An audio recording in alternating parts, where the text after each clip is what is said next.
So something that I think's kind of scary about being a musician is that, well, you start out and you learn how to do a few things quite well, and then other people start telling you that you're good at those things. Maybe for me it's like finger technique on cajon, something like that. And then you start to feel it as well. You start to feel like, oh, yeah, I am quite good at this thing. And then the situation arises where you have to play something that's totally out of your zone, and you have to come to terms with like that, I'm not good, I'm a beginner. That feeling kind of dropped my shaker. I'm scared of shakers, that's what this video is about. But yeah, you reach this moment where all of a sudden that comes crashing down, this illusion that has like come around by people telling you that you're good, and you feeling like, oh, I don't need to practice. I don't need to practice this. I don't need to practice that.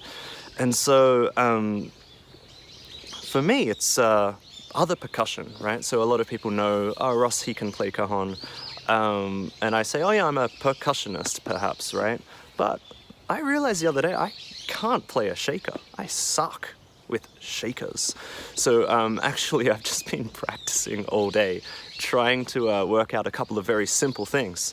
And that is the offbeat accent with a shaker layered on top of like a straight up 4 on the bass. So if you watched the recent video I did with T-Coffany, it was doing the Aphex Twin song, right? The Aphex Twin track has that shaker part, and if you watch carefully and listen carefully, you can hear me totally mess up the shaker.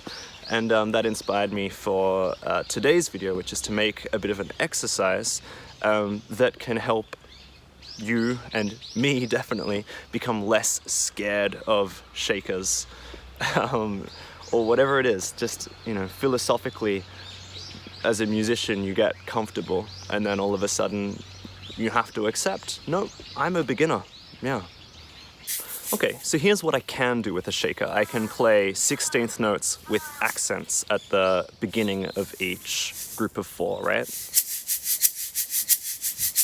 1, 2, 3, 4, 1, 2, 3, 4, 1, 2, 3, 4, 1.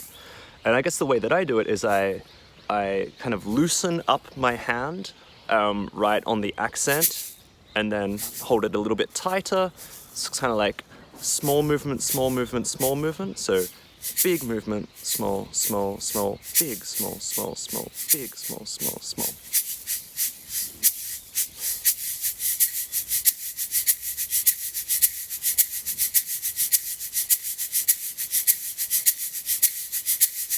Okay.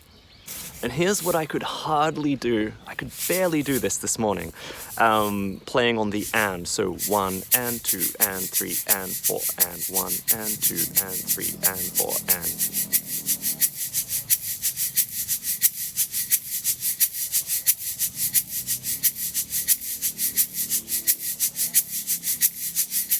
I don't know why it's so much harder, but it is.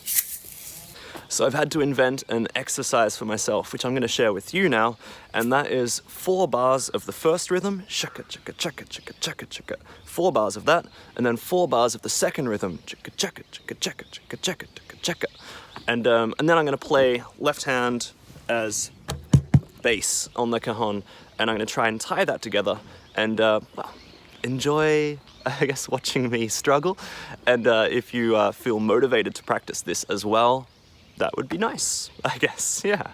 All right, here we go. 1, 2, 3, 4.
And so that's the beginning of a process that I think everyone's really familiar with. I know that if I do that for a few more weeks, it'll sound good.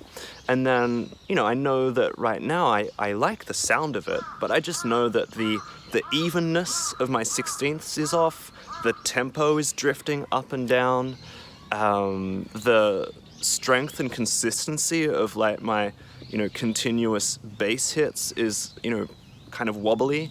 And I want to really strongly be able to feel that straight 1, 2, 3, 4 pulse while independently letting my other hand go off and do those different shaker rhythms.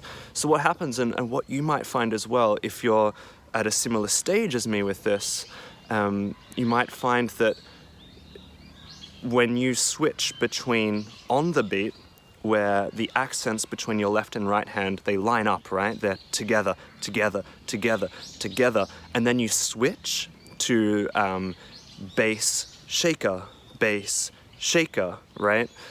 You might find that your left hand jumps in and tries to land at the same time as your right hand.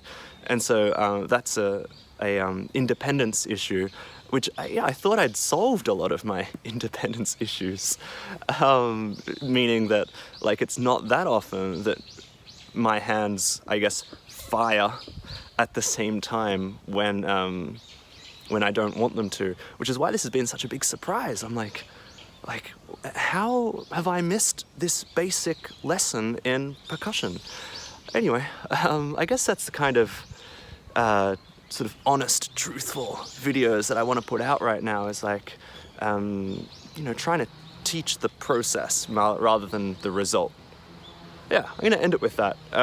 Teaching the process, maybe joining in on the process with you rather than showing you the result and waiting for you to catch up. I think I want to show you the process, and hopefully that inspires you to work hard on some things, because it's very easy to put this stuff off, as I have. Enough people say you're really good at this one thing that it makes it easier and easier to disregard the other important things, right? So in my case, enough people say, Ross, you're really good with finger technique on the cajon. Makes it very easy for me to kind of like push aside like fundamentals of shakers. And then, you know, I get a gig or something, or I want to produce a video with a friend where the shaker was the perfect sound for that track, and it catches up with me. So it's like this video comes as a bit of a warning.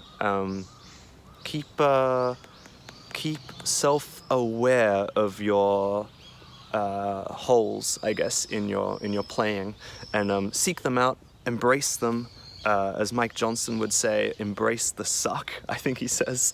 So yeah, anyway, I'll see you guys on the next video. Catch you later, bye.